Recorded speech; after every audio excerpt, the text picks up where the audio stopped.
Welcome to Thoughts on Thursday. It's Reverend Miller. And Stuart Holmes. Last week I promised that we would talk about the Psalter and how we're going to be singing from that in July and August. And we're also singing some children's hymns. So we're going to talk about all those things.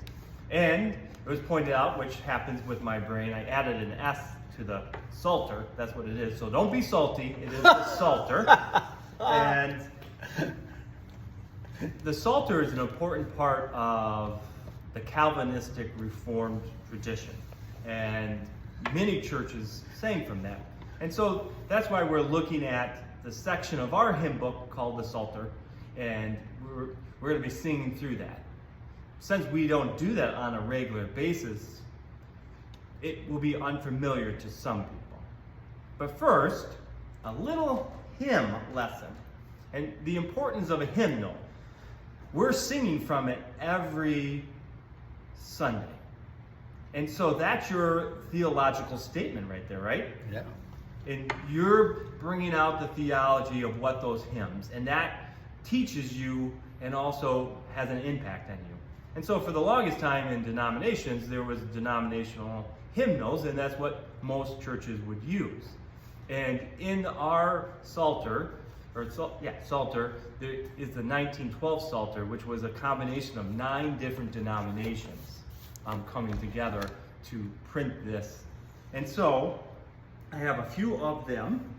Oh my. The church hymnary, and that's our church. This is from the 19th century, and you can see all the psalms in there, right? And liturgies. And then a little more recently, the liturgy and the psalms. From the 1912, other denominations, or the denominations from that 9 different denominations, they eventually had some new hymn books, and a joint effort between what became the Peace USA, but at that time was 2 different Presbyterian churches. In the Reformed Church, we produced the hymn book. And that was what we used up until Stuart Holmes changed it. My fault. And so, the hymn book has hymns, but also had the psalms in there, and many churches use that. Then in the 80s, the Presbyterian Church and the Reformed Church went their separate ways of producing a hymnal. And we did Rejoice in the Lord. And you see this in the Midwest, some places out on the East Coast, but not all of them. It was a short-lived hymnal, and when I went to seminary, this is the hymnal we used. And you're going to be surprised, but for some reason, organists just seemed to like me. And we had the delightfully retired professor, Roger Reitberg, wonderful organist. He retired from Hope, and he would play the organ for Western Seminary. And we were chatting, and I happened to mention, I think this is a hard hymn book to use. Roger elbowed me and said, Dr. Bruging was the chair of that hymnal. I'm like, oops! And so that has the Psalter in there, plus some modern hymns, what we call modern hymns, which we're still a few hundred years old. I want to see that. Go ahead. Continue. At the same time, the Presbyterian Church, they made their own hymnal, and that's the one we have, and you do see a lot of Reformed churches on the East Coast use that hymnal. And that was, it just said the Presbyterian hymnal for Presbyterian churches, but for the churches that weren't in that denomination, they printed it as hymns, psalms, and spiritual songs. And both of these are the 80s. And at that time, they put the Psalter in one section, and then they had hymns, topical hymns in other parts.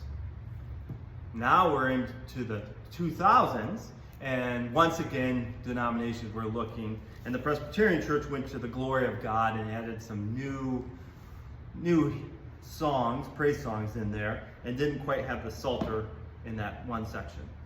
The Reformed Church joined in with the Christian Reformed Church and then did the Lift Up Your Hearts. Psalms, hymns, and spiritual songs. So you do have the Psalter in there too. The Christian Reformed Church, which broke off the Reformed Church in America, they often produced, prior to that, what they call the Psalter. That's all. That's the name of it. And so, by picking a denominational hymn, you stayed within the theology of the Reformed faith. And then there's many hymns that are non-denominational, and you might get some. And even in these Reformed hymnals, Charles Wesley is in there because people love that hymn, and that's, of course, the Wesleyan tradition is different, believing more in free will than predestination, and we happen to. And that's the strength, right? As we look at our denomination and how churches have left and it has shrunk, is that when you use a common hymnal, you continue to foster a common identity and a common theme that guides your churches. When you stray away from that, then you get some thoughts that maybe don't fit within our theology. So, that's one of the reasons we're singing from the Psalter, is to kind of look back at tradition and to see where we come from. The other part, which is almost the opposite, is since we don't use it, the strength of using the Psalter is that when we get so familiar with something, and the hymns that we like, we don't understand people who don't have the same feelings about those. And when we look at our society, and a lot of people don't go to church, they don't have the same feelings on church stuff as we do. There's not that meaning, there's not that tradition. And so when they come, the things that are meaningful to us, there's relatively little meaning to them. And so when we can become isolated if we just only do the things that we're comfortable with. By becoming a little uncomfortable, it expands our understanding of people who aren't part of church. So it's twofold. Tradition, plus also pushing us a little bit. That's the fun part of it. Mm-hmm. Children's hymns are wonderful and meaningful, and in fact, some of the hymns that we sing were written as children's hymns, and we don't even realize it. So in our hymnal, 267, All Things Bright and Beautiful, is actually a children's hymn. All things bright and beautiful, all creatures great and small, all things wise and wonderful, the Lord God made them all. And so that'll also be part of the summer. So was that long enough for you, Stuart? He thinks I get a little light on my thoughts, so I'm trying to. This is a competition, clearly. And theologically, as a person who loves history, it's so interesting to look at churches' hymnals and what they've sung from, because it really does have, I believe, an impact on what you believe, what you think, how you behave, because it's that ritual that you get used to. It's one of the things about the hymns that we sing is I moved over to writing the text of our anthems, and what's caught me over the last 2 years is the text of hymns that have been woven into an anthem. So I'm sitting there at the computer typing in the words of this anthem, and I say, oh my God, that's gorgeous. And then all of a sudden I say, hey, wait a minute, that's Psalm 31. Or wait a minute, you know. And even if it isn't a psalm, it just is, trying to integrate the music with the words is not always succinct and clear to a congregation member. And of course, that's our goal, is to try to help that. Well, and that's the power of music, or even when we're preaching, there's different levels of the words, there's the music, there's the emotions that it stirs, there's the intellect that it stirs, so you hit all those levels. And you certainly can sing a hymn that just makes you feel good without really registering the words. What the words are. Yeah. And sometimes we need to take a step back and look at those words. I was going to make one more comment, which isn't, do I have extra time? No, you go on. There's not a time limit on thoughts on Thursday. With psalms, there are different forms of psalms, and one of the things that our hymnal has is the verse and response, where the congregation may sing something like, I gotta get some sound here. O Lord, you are my God, I trust in you. That's a congregation response. And then a cantor comes in and sings what we would call a plain, or might call a plain chant, and sings that, and then the congregation responds again. That isn't easy without, if the congregation isn't used to singing, because then it falls flat, and you also have to have a cantor that's got a voice better than mine to be able to lead that verse before the congregation sings a response. So that's just kind of an interesting aside. I'm going to move quickly to my prelude and postlude. Jean Alain was a modern French organist who died at the age of 29 during World War II. Before he had passed, he just wrote incredible music.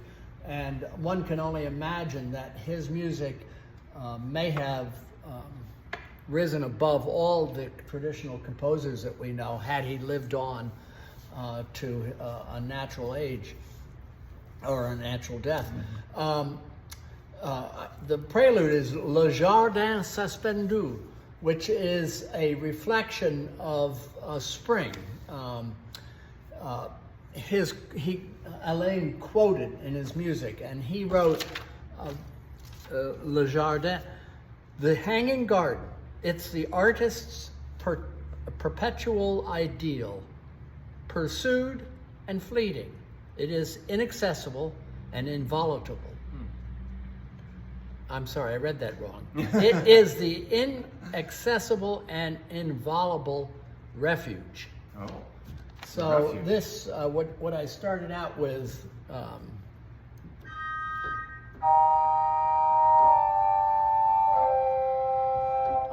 is just supposed to surround people and let people just kind of settle down and maybe imagine a garden hanging, which is more, well, it's becoming more popular here in the U.S., but in France it is very much so, especially as you walk the streets. The postlude, litanies, is probably one of the most familiar organist works by Alain for organist. A litany is kind of just coming back at again. You say a prayer and the congregation responds, Lord, have mercy on us, or A responsive type. yeah. And so his litanies is something that repeats over and over again. He's based it on a plain chant.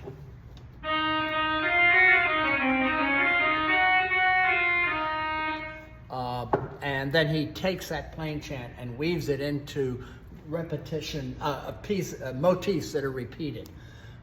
He says in his quote about litanies, when in its distress, the Christian soul can find no more words to invoke God's mercy, it repeats endlessly the same litany.